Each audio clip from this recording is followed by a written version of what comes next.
సూక్ష్మదర్శిని అంటే మైక్రోస్కోప్ అని మీనింగ్ వస్తుంది. ఇది ఒక Malayalam movie. 2 weeks before release అయింది. మంచి టాక్ వచ్చిందని వెళ్ళడం జరిగింది. మరి నాకు మూవీ ఎలా అనిపించిందంటే ఐ లవ్ ద ఫిల్మ్. రోజు రోజుకి మలయాళం ఫిల్మ్ ఇండస్ట్రీ ఎక్కడికో వెళ్ళిపోతుంది. ఎందుకంటే వాళ్ళు నమ్మేది కంటెంట్ని, హీరో ఎలివేషన్ అండ్ సాంగ్స్ని కాదు. కంటెంట్ రైటర్స్కి అక్కడ వాల్యూ ఉంటుంది. అందుకే ఇయర్లో అట్లీస్ట్ ఒక 20 బెస్ట్ మూవీస్ వస్తాయి మలయాళం ఇండస్ట్రీ నుంచి. ఇంకా సూక్ష్మదర్శిని మూవీ విషయానికి వస్తే it's a thriller. Starting scene నుంచి మూవీ ఎండ్ అయ్యే వరకు అసలు ఏం జరుగుతుంది అనే సస్పెన్స్లో ఉంటారు. క్లైమాక్స్ వరకు మీకు మూవీ మెయిన్ ప్లాట్ రివీల్ అవ్వదు. ఈ మూవీలో ప్రియదర్శిని లాగానే మీరు కూడా అసలు ఏం జరుగుతుంది అనే ఇంట్రెస్ట్తో మూవీ మొత్తం చూస్తారు. స్టోరీ విషయానికి వస్తే ప్రియదర్శిని వాళ్ళ పక్కింట్లో మాన్యుల్ అనే అతను వాళ్ళ మదర్ దగ్గర ఉండడానికి వస్తాడు. అతను వచ్చినప్పటి నుంచి ఏవేవో చేస్తూ ఉంటాడు.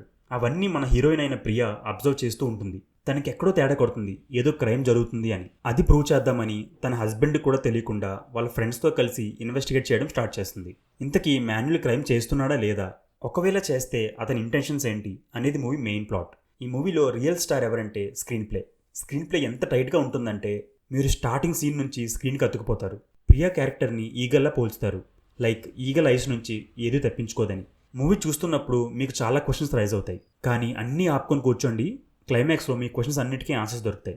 నజ్రియాస్ Priya nailed in her character. After a long time good comeback అని చెప్పుకోవాలి. మూవీ మొత్తం తన క్యూట్నెస్ని, మెచ్యూరిటీని పర్ఫెక్ట్గా బ్యాలెన్స్ చేస్తుంది. ఇప్పుడు ఇంకా మన హీరో విషయానికి వస్తే బెసిల్ జోసెఫ్. ఇతని పేరు తెగ వినిపిస్తుంది రీసెంట్ టైమ్స్లో. మలయాళం ఇండస్ట్రీ నుంచి ఇంకో స్టార్ హీరో వచ్చాడని చెప్పుకోవాలి. కానీ ఇక్కడ మ్యాటర్ ఏంటంటే maximum Malayalam industry star heroes వాళ్ళ రోల్స్ చూసుకోరు, మూవీ కంటెంట్ నమ్మి యాక్ట్ చేస్తారు. బెసిల్ జోసెఫ్ తన కెరీర్ పీక్స్లో ఉన్నప్పుడు ఇలాంటి రోల్స్ చేయడం చాలా గ్రేట్ అని చెప్పుకోవాలి. We should appreciate him. అతన్ని చూసి మూవీకి వచ్చిన వాళ్ళు అట్లీస్ట్ 50% మెంబర్స్ ఉంటారు. సో ఇది సూక్ష్మదర్శిని మూవీ రివ్యూ. మూవీ ప్రజెంట్ అయితే తెలుగులో లేదు, వచ్చే వరకు వెయిట్ చేయండి. ఒకవేళ వస్తే మా టెలిగ్రామ్ ఛానల్లో పోస్ట్ చేస్తాం, కింద లింక్ ఉంది, జాయిన్ అవ్వండి. ఈ రివ్యూ కనుక మీకు నచ్చినట్లయితే వీడియోని లైక్ చేసి మా ఛానల్ని సబ్స్క్రైబ్ చేయండి. Thank you.